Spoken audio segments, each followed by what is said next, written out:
राधे राधे महाराज जी। महाराज जी, मैं ईमानदारी से जीने, दूसरों की मदद करने और गलत रास्ते पर नहीं चलने का प्रयास कर रहा हूँ, लेकिन मुझे लगातार दर्द। और फिर महाराज जी पूरा कहानी लिखा है इन्होंने, फिर आगे लिखा है, मेरी आत्मा अभी थक चुकी है, लेकिन ये अभी। सबकी आत्मा फंसी हुई है, तुम्हारी नहीं है।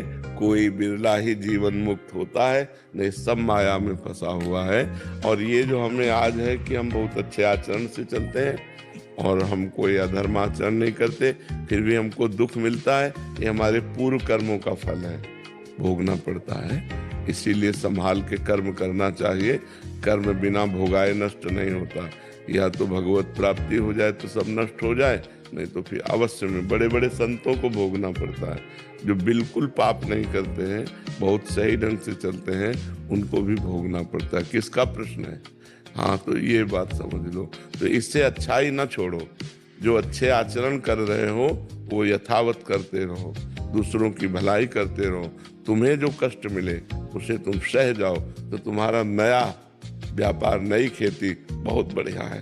पुराना जो पाप कर्म है वो नष्ट हो जाएगा, तो आगे आपको बहुत सुख मिलेगा।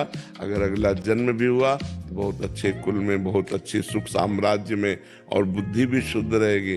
तो दूसरों की भलाई करने जैसा धर्म नहीं है, पर साथ में नाम जप करते रहो। नाम जप करते हुए दूसरों की भलाई करते रहो, तुम्हारा मंगल ही होगा, कभी अमंगल नहीं होगा। अगर दुख आ रहा है तो हमारे पूर्व कर्मों से आ रहा है। बड़े बड़े संतों को कष्ट भोगना पड़ा है, किसी के कैंसर, किसी के ये, तो पूर्व जन्मों का पाप जो है वो भोगना पड़ा है।